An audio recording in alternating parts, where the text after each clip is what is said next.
31 مارچ تک انشاءاللہ پورے پنجاب میں اس کا رول آؤٹ ہو جائے گا۔ جس طرح پنجاب میں ترقیاتی منصوبوں کا جال بچھایا جا رہا ہے، ڈیمز بنائے جا رہے ہیں، سڑکیں بنائی جا رہی ہیں، کسان کارڈ دیے جا رہے ہیں، انصاف آفٹرنون اسکول پروگرام کے تحت اسکولوں میں انرولڈ جو بچے ہیں ان کی تعداد بڑھائی جا رہی ہے، وہیں پہ وفاقی حکومت میں معیشت کو ٹھیک کرنے کا ایک عمل جاری ہے۔ لیکن جب آپ سیاسی بیان بازی سنتے ہیں تو آپ کو یہ نظر آتا ہے کہ چند سیاسی شعبدہ باز معاشی ڈاکٹروں کے روپ میں سامنے آ کر طرح طرح کے ٹوٹکے آپ کو بتا رہے ہیں۔ میری آپ سے گزارش ہے کہ یہ جو سیاست کے ڈیوڈ کاپر فیلڈز ہیں ان سے بچیں، کیونکہ آئی ایم ایف کا جو پروگرام چل رہا ہے پاکستان میں یہ پہلا پروگرام نہیں ہے۔ آئی ایم ایف میں 22 پروگرام پاکستان کو دے چکا ہے، اور یہ میں لسٹ آج آنے سے پہلے میں نے اس کا پرنٹ آؤٹ لیا، اور یہ لسٹ 1958 سے شروع ہوتی ہے۔ میں آپ کو ذرا یاد دہانی کراتا جاؤں۔ 1958 میں پہلا پروگرام آیا، پھر 1965 میں، 1968 میں، پھر 1972 میں، ذرا یاد کرتے جائیں کہ کس کس کی حکومت تھی، پھر 1974 میں، پھر 1977 میں، پھر 80 اور 81 میں، پھر 1988 کے آخر میں دسمبر میں ایک پروگرام آیا، پھر 1993 میں ایک پروگرام آیا، پھر 1994 میں ایک پروگرام آیا، پھر 1995 میں پروگرام آیا، پھر 1997 میں آیا، پھر 2000 اور 2001 کے بعد 6-7 سال کی سٹیبلٹی رہی، لیکن 2008 میں پھر ایک پروگرام آیا، 2013 میں پھر ایک پروگرام آیا، اور آج اس چیز کی ضرورت پڑی کہ جب یہ پاکستان تحریک انصاف کی حکومت ہو تو پھر اسے آئی ایم ایف کے پاس جانا پڑے۔ آپ نے مفتاح اسماعیل کا ویڈیو کلپ دیکھ لیا، اور وہ خود یہ بات ایڈمٹ کر رہے تھے کہ یہ ٹائٹینک بن چکا ہے اور اس کا رخ موڑنا بہت مشکل ہے۔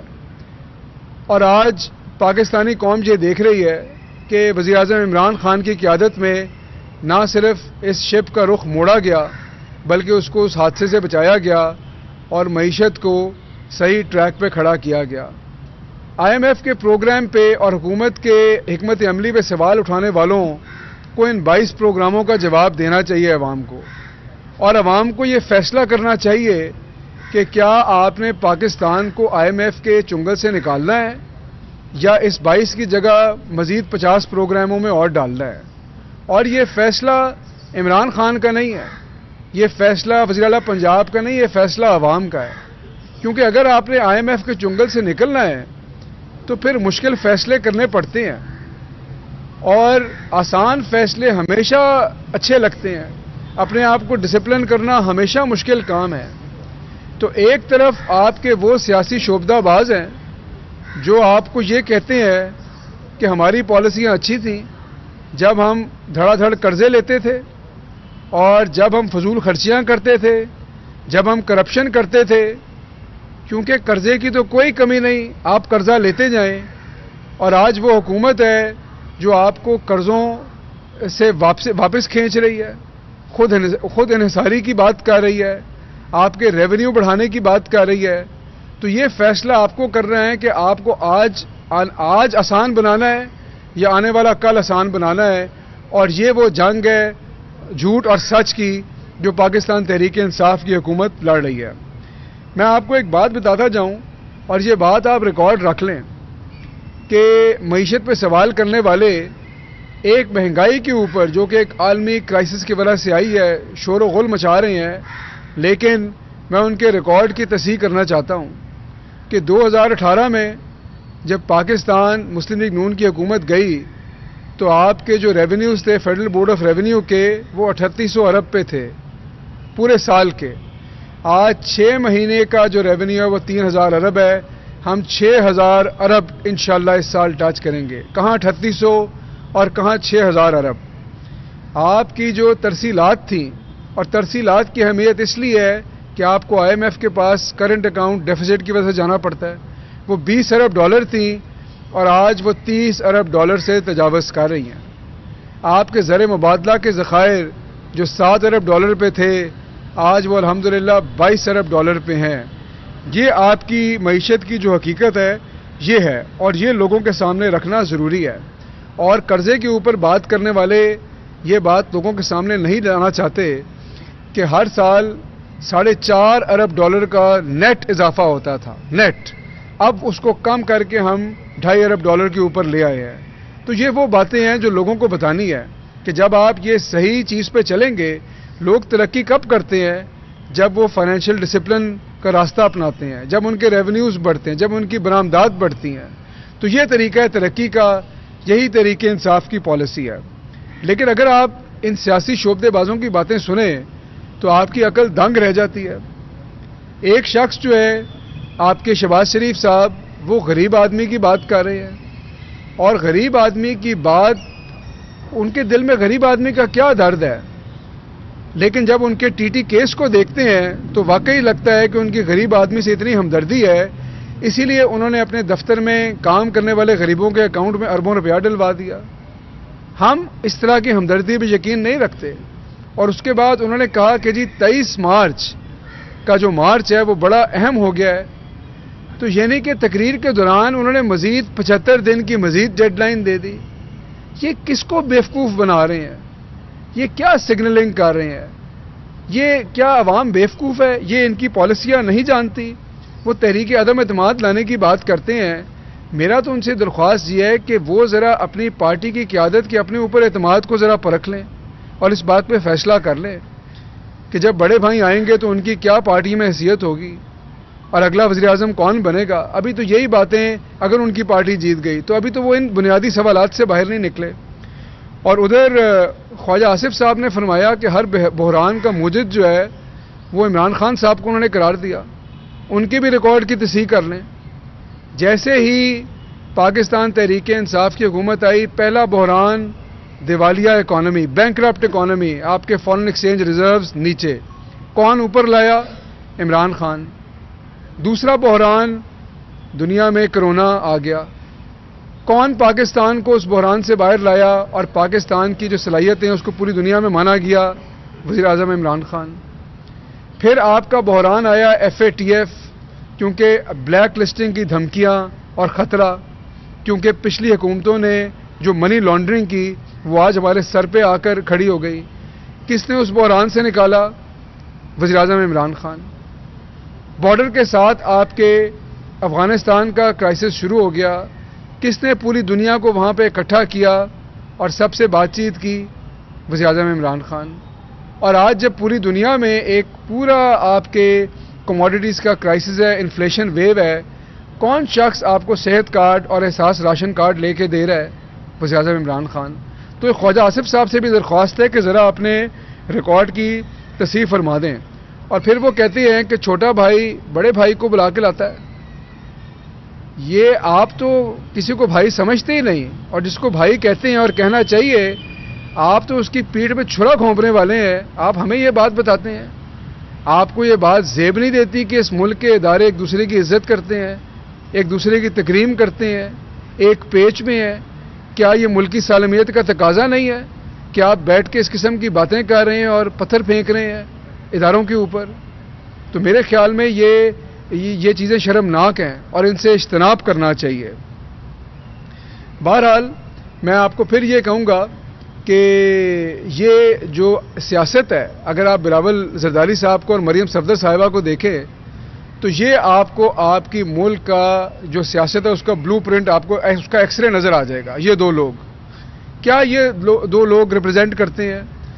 یہ نشاندہی کرتے ہیں موروثی سیاست کی کہ جمہوریت کا ہم نعرہ لگائیں گے, عوام کو ہم بیوقوف بنائیں گے, مال بنائیں گے, کرپشن کریں گے, اور ہماری پارٹیوں کے اندر جمہوریت کا جیم بھی نہیں کھڑا ہوگا. وہ لوگ جنہوں نے ہماری پارٹیوں کے لیے 35 سال خدمت کی ہے وہ ہمارے پیچھے ہاتھ باندھ کے کھڑے ہوں گے. یہ اس ملک کی جمہوریت کا ایکس رے اگر آپ ان دو لوگوں کو دیکھیں, اور اسی کو ختم کرنا عمران خان صاحب کا نعرہ اور پاکستان تحریک انصاف کا منشور ہے. شکریہ.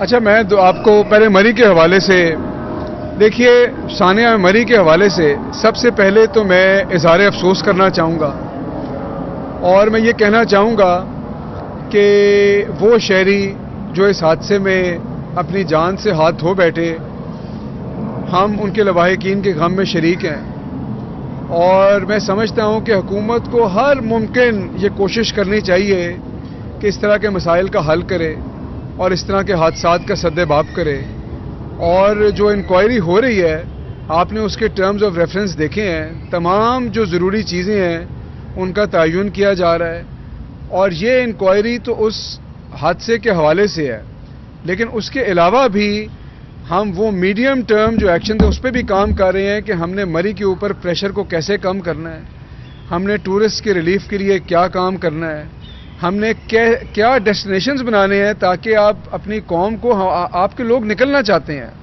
آپ کے لوگ سیر و تفریح کرنا چاہتے ہیں، سیر و تفریح کے لیے نکلنا کوئی جرم نہیں ہے، اور حکومت اسی لیے اس بات کے اوپر کام کر رہی ہے کہ ہم آلٹرنیٹیو ڈیسٹینیشنز دیں تاکہ ہمارے جو ایک دو سیاحتی مقامات ہیں اس کے اوپر پریشر کم ہو۔ انکوائری کمیٹی کے حوالے سے جو ہماری کمیٹی کے ارکان ہیں وہ گزشتہ 2 روز سے 3 روز سے مری میں مقیم ہیں، اور دن رات جو ہے اس پہ کارروائی جاری ہے، لیکن میں سمجھتا ہوں کہ جو ڈیلیبریشنز ہو رہی ہیں اس کے اوپر بات کرنا قبل از وقت ہے۔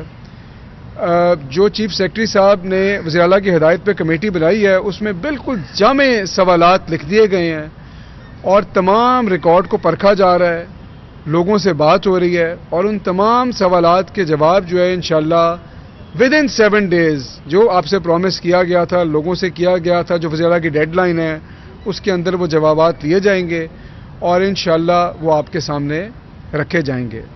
دوسرا آپ کا سوال تھا منی بجٹ کے حوالے سے۔ اچھا دیکھیے، منی بجٹ کے حوالے سے میں آپ کو بتاؤں کہ 2 چیزوں کے اوپر بات ہوئی، ایک انکم ٹیکس اور سیلز ٹیکس ایگزیمپشنز کے اوپر بات ہوئی، اور دوسری اسٹیٹ بینک کے اٹانومی کے حوالے سے سوال ہوا۔